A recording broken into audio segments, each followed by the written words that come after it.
Well, I want to welcome all of you to New Orleans who are here from not just this region, but all around the South. And you're seeing, as you go around the city and around this region, you're seeing the reemergence of one of the great cities in the world here in New Orleans after Katrina. And as you get around, you'll see that there's still a lot of work to do, but also that there has already been a lot of progress made. And I appreciate the things that you're doing to help. You're here, you're participating in the reemergence of the Republican Party as the dominant party in this country once again come this November. Now, of course, a year and a half ago, they were writing us off as dead.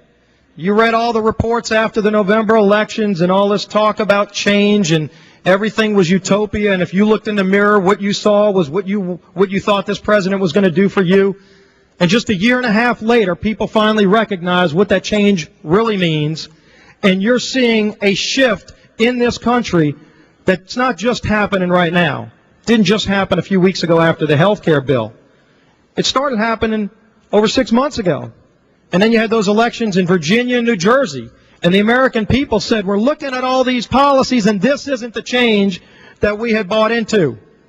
And then, one of the miraculous events of election history probably is the election of Scott Brown in Massachusetts, where even the people,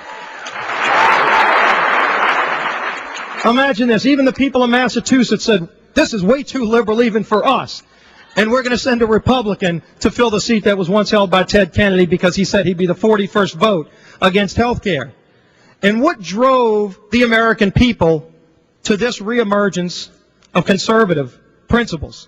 Well, it started off with the stimulus bill. And we all remember the talk by the president. He said, oh, we got to pass this bill through, $787 billion of money we didn't have. We got to ram it through so that unemployment doesn't go above 8%. That was his promise. Now, of course, now we're hovering around 10% unemployment. We've got more debt. We hardly saw any stimulus.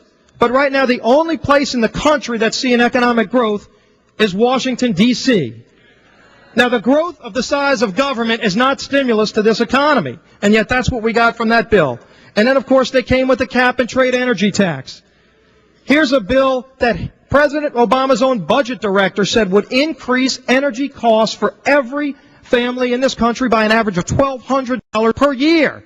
That's by the president's budget director's estimate, and we all know it's going to be more. National Association of Manufacturers said you put this tax on carbon, you're going to run over 3 million more jobs out of this economy, and you will make our country more dependent on Middle Eastern oil. Of course, here in South Louisiana, we know a little bit about energy production. We're happy to be the largest supplier. Over 80% of the offshore oil and gas in this country comes from South Louisiana. We're proud of our role in contributing to our country's energy supply. And you know what? We want to do more. But we also want every state to have those same opportunities to do more, to provide good jobs, not to China and India, but to American people right here in this country where you can actually create good, high-paying jobs. You can reduce the deficit because it generates money, and guess what? You reduce our dependence on Middle Eastern oil. But that's not the policy we've got.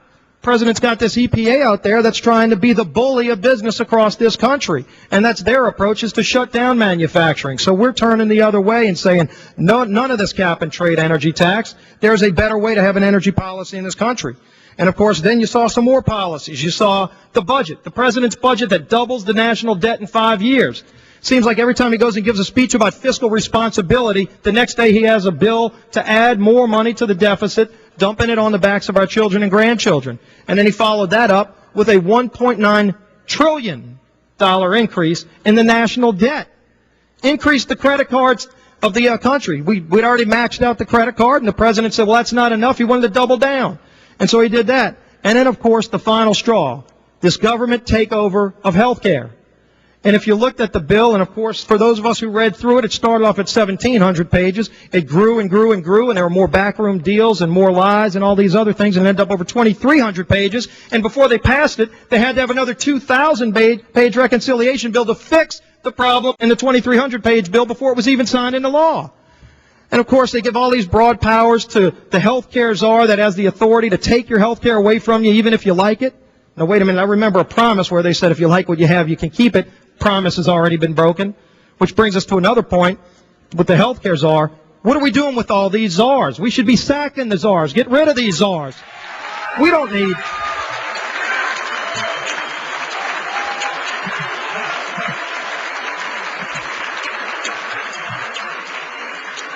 You've literally got a shadow government running around. You've got cabinet secretaries who went through the normal confirmation process of the Senate with the transparency and accountability that goes along with it. And then he's got this other government with over 30 czars that are completely unaccountable. You don't even know the names of many of them, and when you research the backgrounds of them, you want to get rid of them. And yet that's what they're continuing to try to do. That's why I had filed a bill to sack the czars, and we've got over 80 co-sponsors of that bill.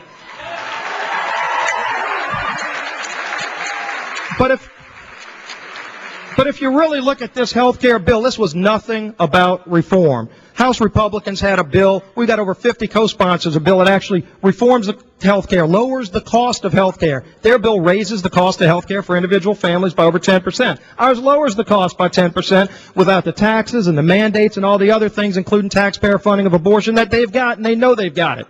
And yet there was a better way, but instead they decided to go this route. But it wasn't about health care reform. You read the first page. You don't even need to get to page 2304. First page of the bill, to amend the Internal Revenue Code.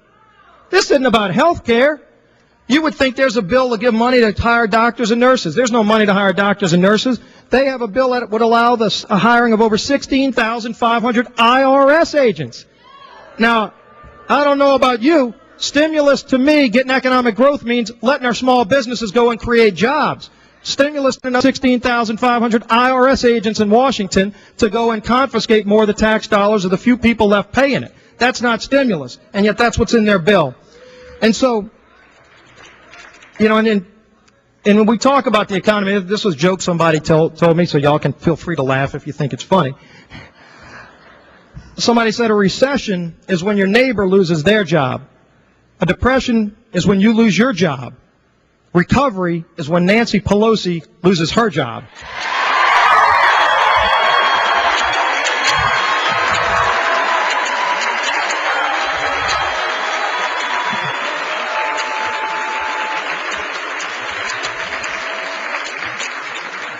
I think we're looking for recovery this November. That's where it's going to start, and it starts in this room. And so I want to thank y'all for coming. I want to thank you for what you're doing, because all of you in this room, and it's not just people in this room, people all across this country, Democrats, Independents, and Republicans, recognize that we're at a critical crossroads in our country, because even with all our problems, we are still the greatest country in the history of the world. But we know that's in jeopardy. I think everyone in here would recognize that our parents' generation, every generation that's followed, each generation in America's history has had better opportunities than the one that came before them. That's been one of the great things about the American dream. How many people in this room think that the next generation is going to have better opportunities than we do based on the path we're on?